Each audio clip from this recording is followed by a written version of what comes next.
Opa! E aí, galera, beleza? Então vamos continuar aqui as nossas aulas. Agora hoje a gente vai falar sobre equilíbrio químico. Depois que a gente já viu a cinética e como que é velocidade, a gente vai ver uma coisa que é até um pouco mais importante, que essa cai bastante no Enem, cai bastante em vestibular, essa parte de equilíbrio. Para quem está vindo agora, meu nome é Luiz Aleotti e estamos junto aí nessa luta. Então vamos começar aqui com a ideia. Lembra que eu já comentei em algumas aulas atrás que a maior parte das reações químicas são reversíveis. O que é ser uma reação ser reversível? Significa que além, você tem lá os reagentes A mais B formando C mais D.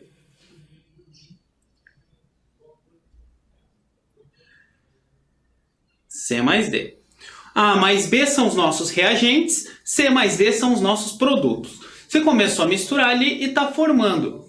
Mas, em alguma situação diferente, a gente viu isso lá em termoquímica, por exemplo, que a gente via que de um lado, numa reação assim, digamos que ela fosse endotérmica, mas a gente conseguiria fazer uma reação C mais D formar A mais B.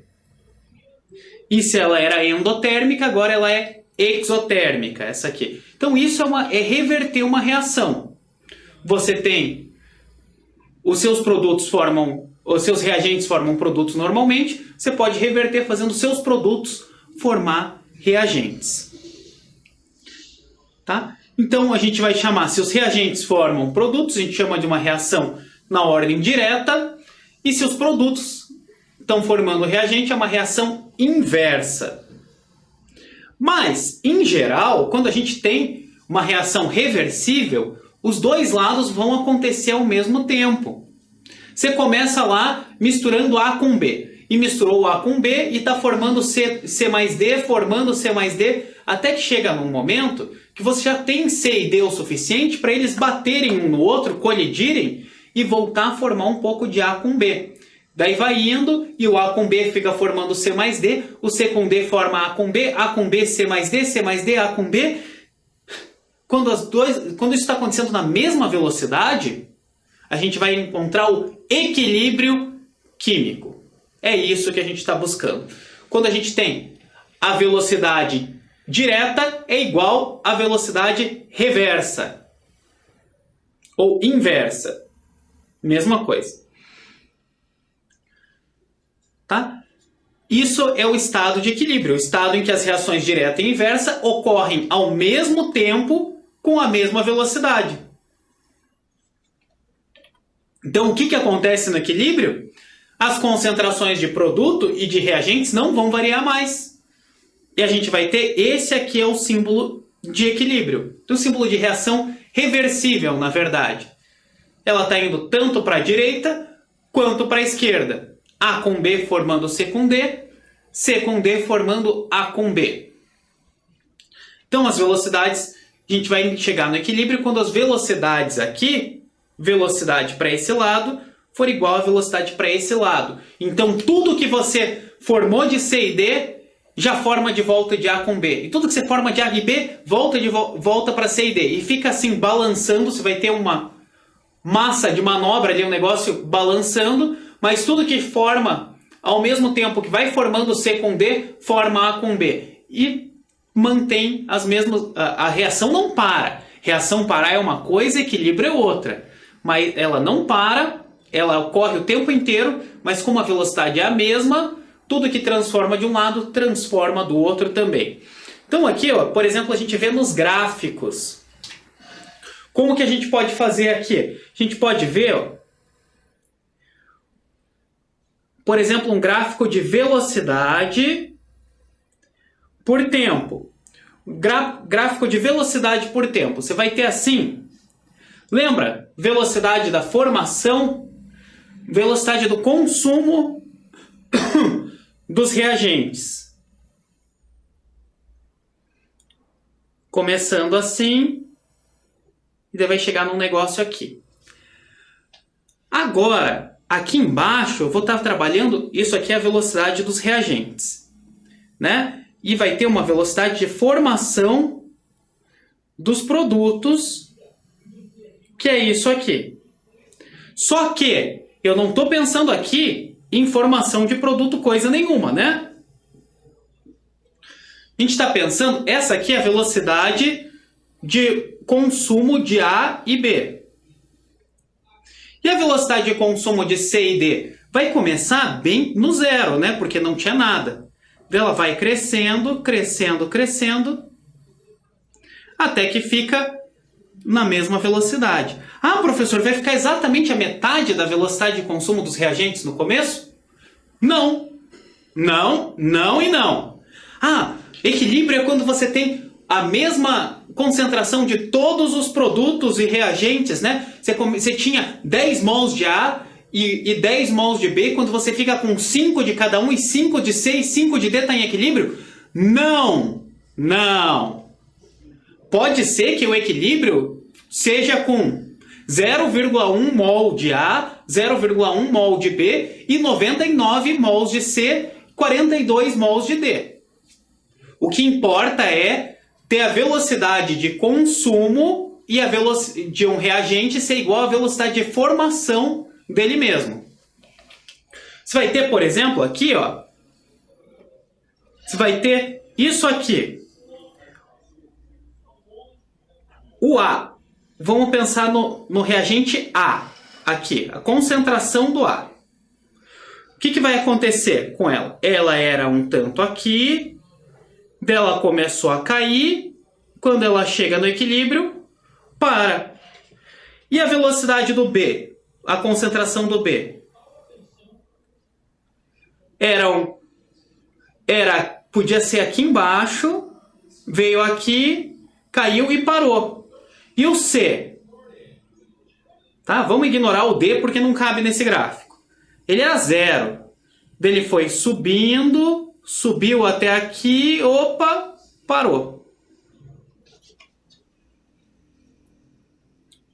Tá vendo esse ponto aqui, onde a variação dos 3 parou? Esse aí é o nosso ponto de equilíbrio. É o ponto, quando atingiu o ponto de equilíbrio. Nem a concentração de A, nem a concentração de B e nem a concentração de C varia. Não importa a relação de quantidade entre elas. O que importa é que elas não variam. Cada uma delas se mantém constante, mas elas não são umas iguais às outras. Nada a ver.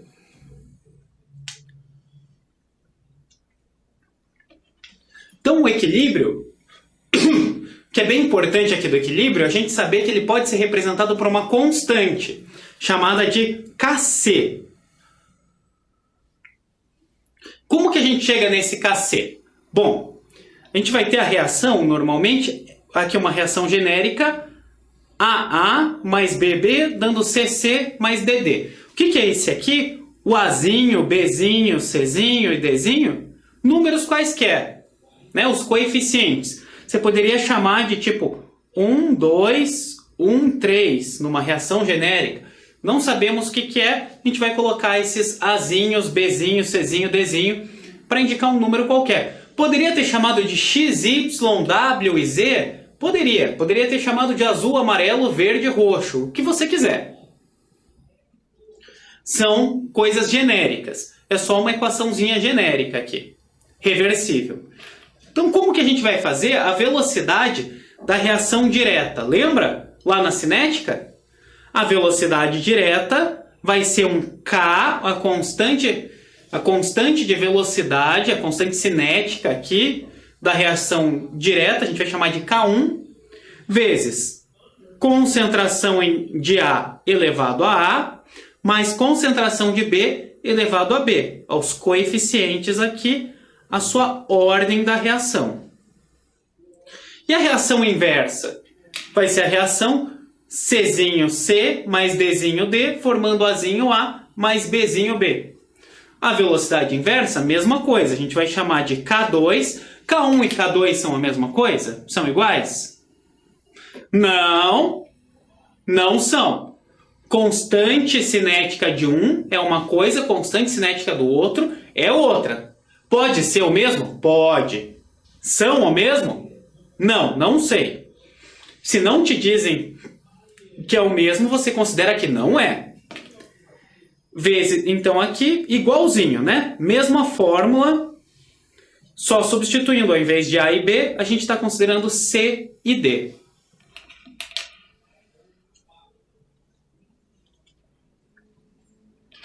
Então, no equilíbrio, o que a gente tem? Essa é a nossa reação, e a gente sabe que a velocidade direta é igual à velocidade inversa. Velocidade direta não é K1 vezes concentração de A elevado ao coeficiente dele, vezes concentração de B elevado ao coeficiente dele? Essa é a velocidade direta. E a indireta não é K2 vezes concentração de C elevado ao coeficiente dele, vezes concentração de D elevado ao coeficiente dele? Né? Então, a gente pode passar aqui, ó. Tô passando o K2 para esse lado aqui dividindo. Tô passando esse A vezes B para esse lado aqui dividindo. E a gente vai chegar nessa equação aqui, ó. K1 dividido por K2 é igual a concentração de C elevado ao seu coeficiente vezes concentração de D elevado ao seu coeficiente, dividido por concentração de A elevado ao seu coeficiente, vezes concentração de B elevado ao seu coeficiente. E a gente chama aqui, esse K1 dividido por K2, a gente vai chamar de Kc, a nossa constante de equilíbrio. Está meio fora de posição aqui, né? Era para estar um pouquinho mais para baixo, esse Kc, mas o valor de Kc vai ser isso aqui. Concentração de C elevado ao coeficiente dele, vezes concentração de D elevado ao coeficiente dele, sobre concentração de A elevado ao coeficiente dele, vezes concentração de B elevado ao coeficiente dele. Essas concentrações, as concentrações do equilíbrio. Você acha qual é a constante de equilíbrio. Beleza? E professor, mas se eu só tiver um reagente, só tiver A, pronto. E se eu tiver 8, você vai colocar aqui A, B, F, G, H. E se não tiver nenhum produto? Daí se não tem reação, né?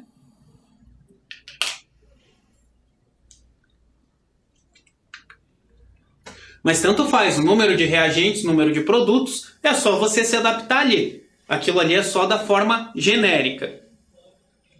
Então, o que é a constante de equilíbrio? Né? Vai ser um número que vai dar para a gente como que funciona o equilíbrio daquela reação. Né?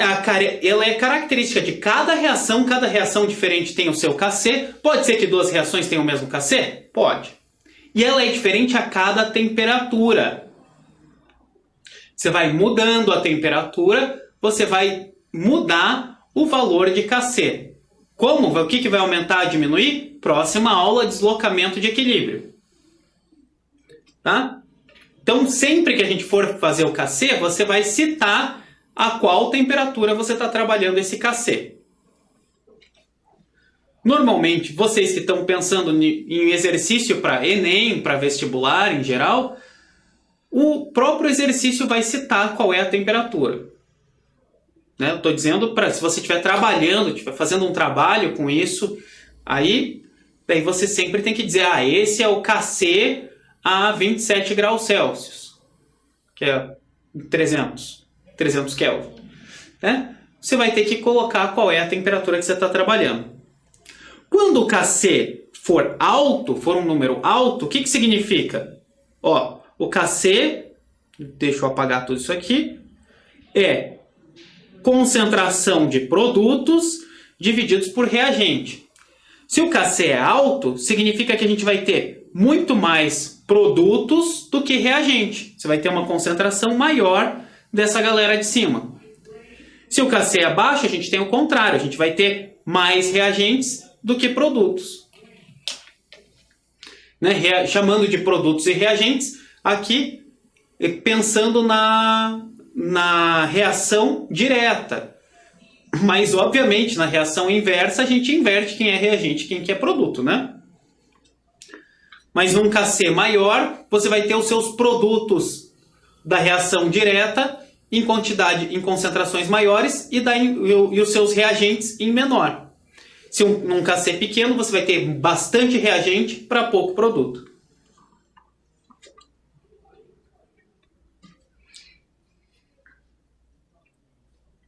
Tá? Se a gente estiver trabalhando com gases, só com gases, a gente pode trabalhar a constante de equilíbrio também, ao invés de Kc, a gente pode usar de Kp. E Kp é a concentração que a gente vai calcular com as suas pressões parciais. Depois a gente vai trabalhar mais com gases em transformações gasosas e vamos ver isso direitinho.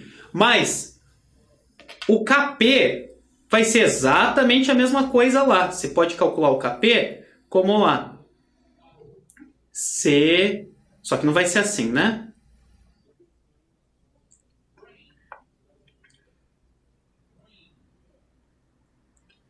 Pressão de Czinho elevado a C.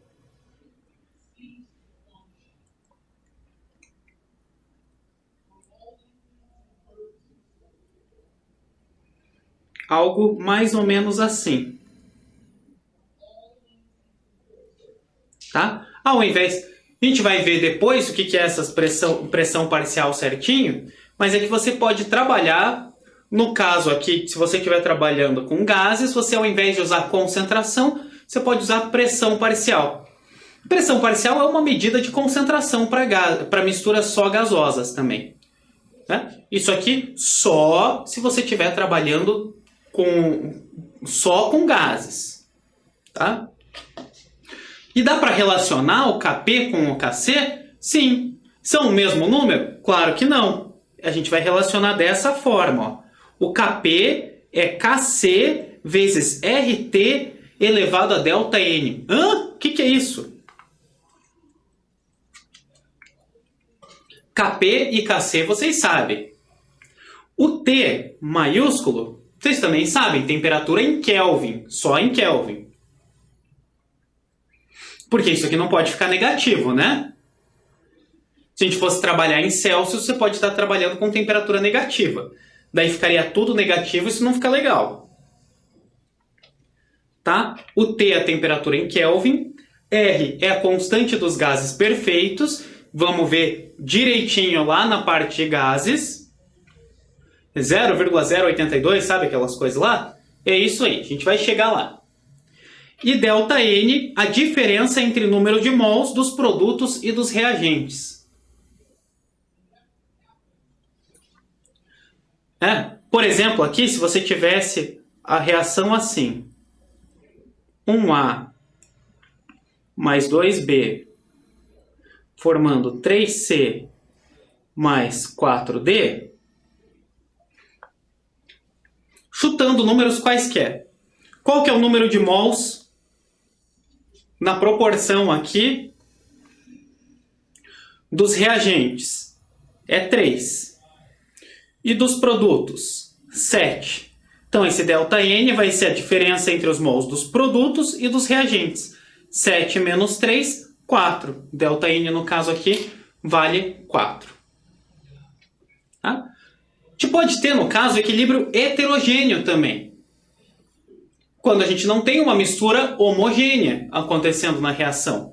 No equilíbrio heterogêneo, né, é aquele que vai ter, que vai envolver, no caso aqui, substâncias em estados físicos diferentes. Daí a gente não vai utilizar, num estado não heterogêneo, a gente não calcula, não usa os sólidos, as concentrações dos sólidos para calcular o Kc. Tá? Porque o sólido ele tem problemas com a superfície de contato, dependendo ali. Por isso que a gente não vai usar. A gente não usa os sólidos e nem os solventes puros. A água, por exemplo, não vai entrar nos cálculos de Kc. Para a gente terminar aqui, um exercíciozinho, um exemplozinho aqui, lá da PUC do Rio Grande do Sul. Então a gente tem um equilíbrio envolvido na formação da chuva ácida aqui, representado por essa equação. Uma coisa que o Enem gosta. Chuva ácida é uma coisa que eles gostam.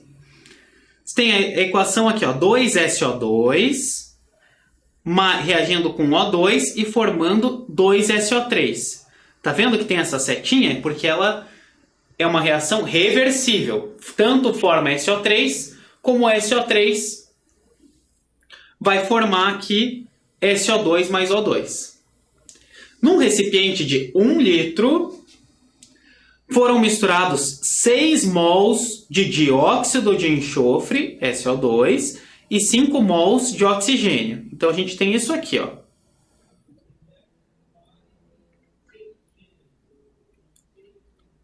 O que é que a gente tinha? Ó? 6 mols de dióxido de enxofre e de oxigênio a gente tem 5 mols. Depois de algum tempo, o sistema atingiu o equilíbrio. O número de mols de trióxido de enxofre, SO3, quantos que a gente tinha do SO3 no começo? 0, né? Se a gente está considerando nossos reagentes esses aqui, a gente está considerando que o SO3 era 0. O número de trióxido de enxofre foi 4. Ele quer saber a constante de equilíbrio aproximada. Bom, facinho, né? Constante de equilíbrio, Kc, vai ser concentração do SO3 elevado ao quadrado, dividido por concentração de SO2 elevado ao quadrado, vezes concentração de O2. É isso, né? Daí você vai substituir lá 4 ao quadrado dividido por 6 ao quadrado vezes 5, é isso aí? Não! Errado! Presta atenção no que você está fazendo. Tá? É em 1 litro, então a gente vai considerar isso como concentração mesmo. 4 mol por litro. É a concentração de SO3. Esse está certo. A gente vai colocar lá na equação, seria 4 ao quadrado. Mas o que a gente coloca? Quanto que a gente de SO2 que a gente tem? Pois é. A gente vai ver aqui, ó, quantos mols a gente consumiu. Lembra? Estequiometria? 2 mols de SO2 vão formar 2 mols de SO3. X de SO2 vão formar 4 de SO3. Bom, esse é bem simples, né? 2 para 2, 4 para 4. Então, a gente vai gastar 4 mols de SO2. Coloco o 4 aqui? Não! 4 é o que eu estou gastando. Se eu tinha 6 e gastei 4, vão ficar 2 mols de SO2.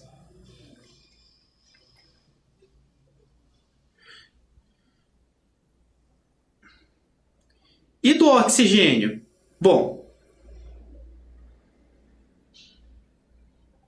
era 1 mol de O2 produzindo 2 mols de SO3. X mols de O2 vão produzir 4 mols de SO3. Tá? Multiplica cruzado, 4 vezes 1, 4, 2x é igual a 4, x é igual a 2. Então, consumimos 2 mols de oxigênio.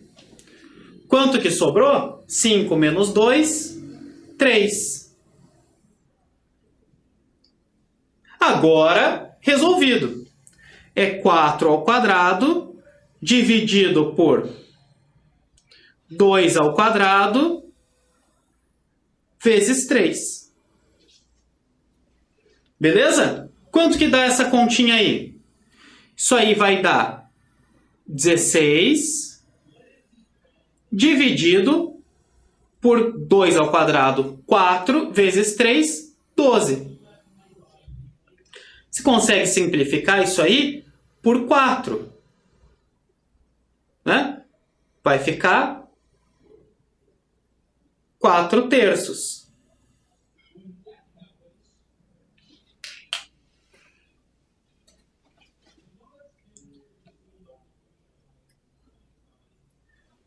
tá? 4/3. É a mesma coisa que a gente ter o 4/3 aqui, a gente vai dividir, ó que eu quase caí na pegadinha. Dá uma vontade de marcar o 0,75 aqui, né? Inverter 3/4, 0,75. É isso aí? É 0,75? Não é, né? 4/3, 4 dividido por 3 vai dar 1,33333. Resposta letra D. Tá? Só dividir aí.